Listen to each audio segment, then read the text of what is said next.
what Would happened. you be No, quiet and let me talk? No. I'm saying, no, wait, I'm going to tell it, Drew. Let me talk. I remember. The lies. Hi everyone, welcome back to my channel. I'm so sorry, I know this video is going to come in a little late. Life has been lifing, I've been extremely busy. I know I haven't reviewed Real Housewives of New Jersey yet, but for those of you that do want me to review the final episode, the final Radiant episode, let me know in the comments. So let's go ahead and talk about the latest episode of the Real Housewives of Atlanta right now. So it starts with Drew meeting with the producer. She's telling us that she's worked with that producer before and he's worked with a lot of big names. She really wants to enlist him to work on a video for her.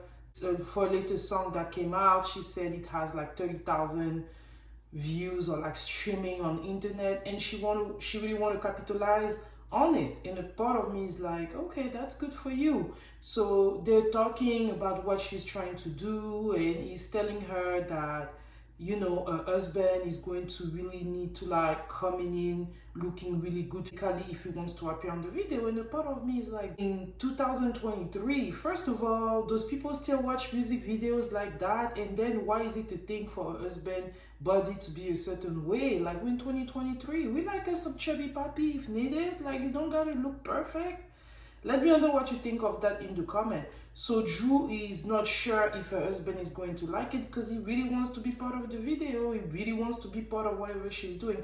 Ralph wants all the notoriety that comes with Drew. That's a fact. Next, we have Sanya and Sheree. They're meeting. They're going to do cryotherapy. I feel like this is the perfect date for the both of them because they both are very athletic. Sanya asked her if she saw what Rihanna said, and she was like, yeah, Rihanna's shout out She by Sheree. Listen, I don't know if she did, but all I saw was that she said that she loves Sheree Whitfield. I don't remember her saying that she loves She by Sheree. I'm just saying it. I felt like Sheree was just trying to like use that to the longest. But anyway, they have a discussion and they talk about the war pandemonium that happened between Marlo and Kenzie. Sheree is saying that she's tired of the group being at odds and she wants to do a Gucci party where they're all going to go and talk. And Sanya is saying that she is a little bit like she's not really sure how to go about the situation. And I'm like, okay. Like, Sanya doesn't understand why people followed Kenzie. I mean, if you're friend with somebody and your friend is upset because they know that somebody else came up with some bullshit, wouldn't you want to check for your friend and see if your friend is doing okay? I mean, Sheree says that she feels like the group is separated, and yeah, obviously there's two clans. You know, she doesn't want things to be like that. And I'm like, why don't you understand why they left though? Like, that's their friend, right?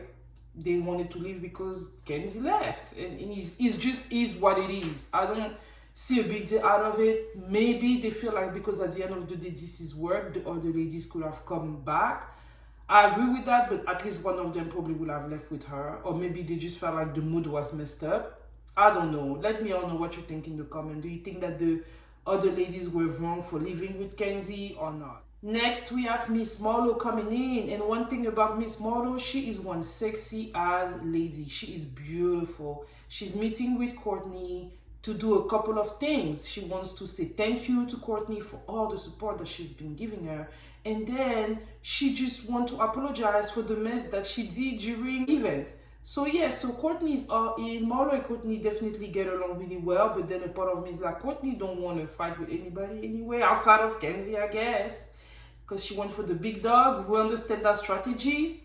So yeah, they talked and everything, and then Marlo is talking about Candy, I was just trying to explain to you, I was hurt. It could be possible, but she was really hurt, but the way she went about it, like, it's impossible for somebody with a sound mind to understand that from you, because for all those episodes you've been about my nephew is dead and he used to work at Candy's camp, and it was like, what are you looking for out of that? It really felt like you were not being genuine. You were trying to bring in some drama toward Candy, and now you want to make it look like, oh yeah, it's because I just really wanted my friend to do more. And it's like, if she's really your friend like that, you could have given her a call and not wait 2 years in when you don't have a storyline to come up and talk about, yeah, I just really wanted my friend to support me. Girl, bye. Next, we have Sanya meeting with Candy at Old Lady Gang, and it must be nice to like own a restaurant because at least you can have access to a lot of good food. That's exactly what I felt about Candy. Candy was really looking cute with her hair, with the natural hair, and Sanya tell her that she looks just like her daughter. She does. They're so pretty. Candy's daughter is gorgeous and she has that huge smile, beautiful like her mom. And yeah, so they talk about the situation, and Candy is telling her straight up that she feels that Sanya is riding the fence. And yes, she is. Sanya doesn't really know who to side with. A part of her wants, understand Marlo, wants to side with Marlo, but she loves Candy. But she's saying, no, she's not riding the fence. She's just trying to be fair. And a part of me is like, okay, we'll see. Candy gave Sanya a little bit more background on herself. Tell you straight up, I'm not the most sentimental type of friend. I was 15, my brother died. I'm not the sentimental girl. I had to push past that. Right. Candy was upset, and I think she was upset because Marlo is attacking who she is as a person.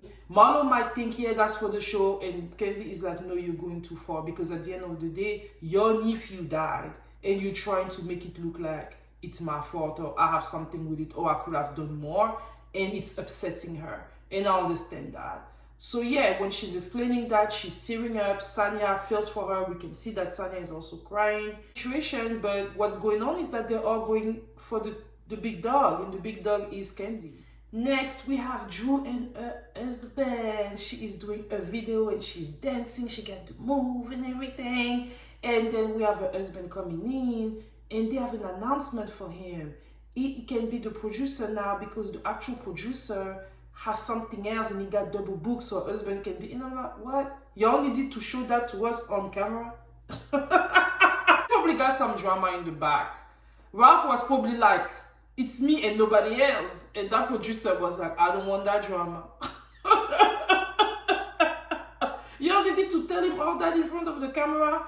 So then everybody is telling them, you know, we want to see what you're working with and everything. And then we have, okay, you all need to dance, you all need to do this. Then we have Drew doing all the thing. And then Ralph is like, okay, let me stand up and be in character and remove my shirt. And then he's like, I'm not gonna lie, that was a sexy scene. You know, they're both very beautiful. And then she came on him and started grinding. I'm making it funny, but it was actually a sexy scene. Alright, but yeah, it was cute. So then after that, we have Kenya meeting with the doctor. Kenya wants to have another baby, but the doctor is like, girl, it was hard the first time. Do you want to go through this again? I feel for Kenya. I understand. She was able to have a little miracle baby, and she may feel like her daughter is lonely and she wants to give her, you know, a brother or a sister to play with and to grow up with and do life with. I totally understand. But the way the doctor is talking, I'm not sure if she's going to be the one carrying the baby. I don't know. Kenya's financial might be the better option. Then at some point she was like, I need to tell my ex-husband, my soon-to-be ex-husband, because I want to use some of the embryos. So apparently, since they did IVF, she still has some embryos, and it seems like she wants to use them. And then she said that thing here, right there. You and Mark have been in a difficult divorce for years. Why would you have another child with him? I don't know anyone that would choose to have multiple children on this earth by multiple men. I understand why no woman wants to have children from a different baby daddy.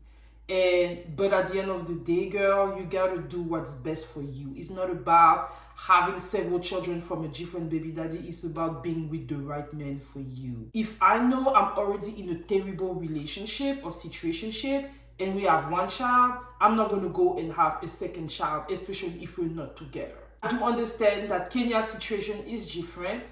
She's at a certain age. She does have those embryos that are already there. It's either that or maybe get an adoption. I would never encourage a young lady. Listen, if this man is not the man for you, don't keep having children with him just because you want your children to have the same baby daddy. This is not the way to think. It's time for Sheree's Gucci party, and all the ladies are coming wearing Gucci except for Kenya. And Kenya makes me laugh because Kenya, when she has rules, she wants everybody to listen. But when everybody else has rules, she's not listening. I don't like that about Kenya. I feel like she's not fair. She gives me, if I told everybody to wear white, you better wear white. And if you come wearing black, you're going to leave my party.